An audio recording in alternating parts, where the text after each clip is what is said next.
بسم اللہ الرحمن الرحیم۔ حضرت عمر رضی اللہ عنہ نے دروازے کو دھکا دیا تو اس کی کنڈی نہیں تھی۔ ہم اندر گئے تو کمرے میں اندھیرا تھا۔ حضرت عمر ان کو اندھیرے کی وجہ سے ٹٹولنے لگے، یہاں تک کہ ان کا ہاتھ حضرت ابو الدرداء کو لگ گیا۔ پھر ان کے تکیے کو ٹٹولا تو وہ پالان کا کمبل تھا، پھر ان کے بچھونے کو ٹٹولا تو وہ کنکریاں تھیں، پھر ان کے اوپر کے کپڑے کو ٹٹولا تو وہ باریک سی چادر تھی۔ حضرت ابو الدرداء نے کہا، یہ کون ہے؟ کیا یہ امیر المؤمنین ہے؟ حضرت عمر رضی اللہ عنہ نے فرمایا، ہاں۔ حضرت ابو الدرداء نے کہا، اللہ کی قسم آپ بڑی دیر سے آئے ہیں، میں سال بھر سے آپ کا انتظار کر رہا ہوں۔ حضرت عمر رضی اللہ عنہ نے فرمایا، اللہ آپ پر رحم فرمائے، کیا میں نے آپ پر وصیت نہیں کی؟ اور کیا میں نے آپ کے ساتھ فلاں احسان نہیں کیا؟ حضرت ابو الدرداء نے کہا، اے عمر، کیا آپ کو وہ حدیث یاد نہیں ہے جو حضور صلی اللہ علیہ وسلم نے ہم سے بیان کی تھی؟ حضرت عمر نے پوچھا، کون سی حدیث؟ انہوں نے کہا، حضور صلی اللہ علیہ وسلم نے فرمایا تھا، تم میں سے ایک آدمی کے پاس زندگی گزارنے کا اتنا سامان ہونا چاہیے جتنا سوار کے پاس سفر کا توشہ ہوتا ہے۔ حضرت عمر رضی اللہ عنہ نے فرمایا، ہاں یاد ہے۔ حضرت ابو الدرداء رضی اللہ عنہ نے کہا، اے عمر، حضور صلی اللہ علیہ وسلم کے بعد ہم نے کیا کیا؟ پھر دونوں ایک دوسرے کو حضور صلی اللہ علیہ وسلم کی باتیں یاد دلا کر صبح تک روتے رہے۔ حضرت ابو صالح غفاری رحمۃ اللہ علیہ کہتے ہیں کہ حضرت عمر بن خطاب رضی اللہ عنہ نے خدمت کے لیے مدینے کے کنارے میں رہنے والی ایک نابینا عمر رسیدہ بڑھیا تلاش کی تاکہ رات کو اس کا پانی بھر دیا کریں اور اس کے کام کاج کر دیا کریں۔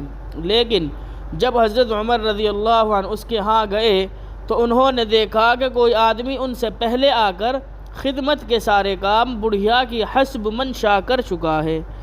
حضرت عمر رضی اللہ عنہ نے کئی مرتبہ کوشش کی لیکن اس آدمی سے پہلے نہ آ سکے، وہی پہلے آ کر تمام کام کر جاتا۔ آخر اس کا پتہ چلانے کے لیے حضرت عمر رضی اللہ عنہ راستے میں گھات لگا کر بیٹھ گئے۔ تھوڑی دیر میں دیکھا کہ حضرت ابو بکر صدیق رضی اللہ عنہ اس بڑھیا کی خدمت کرنے آ رہے ہیں، اور یہ وہی صاحب ہیں جو حضرت عمر رضی اللہ عنہ سے پہلے آ کر خدمت کر رہے تھے، حالانکہ وہ خلیفہ وقت تھے۔ انہیں دیکھ کر حضرت عمر نے کہا، میری عمر کی قسم آپ ہیں جو مجھ سے پہلے آ کر اس بڑھیا کی خدمت کر رہے تھے۔ حضرت اوزاعی رحمۃ اللہ علیہ کہتے ہیں، حضرت عمر بن خطاب رضی اللہ تعالی عنہ رات کی تاریکی میں باہر نکلے تو حضرت طلحہ رضی اللہ عنہ کی نظر ان پر پڑی۔ انہوں نے دیکھا کہ حضرت عمر رضی اللہ عنہ پہلے ایک گھر میں داخل ہوئے پھر دوسرے گھر میں۔ صبح کو حضرت طلحہ رضی اللہ عنہ اس گھر میں گئے تو دیکھا کہ گھر میں ایک نابینا اور آپاہج بڑھیا ہے۔ حضرت طلحہ رضی اللہ عنہ نے کہا، ان نے پوچھا، کیا بات ہے؟ یہ آدمی تمہارے پاس کس لیے آتا ہے؟ اس بڑھیا نے کہا، یہ اتنے عرصے سے یعنی برسوں سے میری دیکھ بھال کر رہے ہیں، میری ضرورت کے کام کر دیتے ہیں اور میرے گھر کے پاخانے وغیرہ تمام چیزوں کی صفائی کر دیتے ہیں۔ اس پر حضرت طلحہ نے کہا، اے طلحہ، تیری ماں تجھے غم کرے، کیا تم عمر رضی اللہ عنہ کی لغزشوں کو تلاش کر رہے ہو؟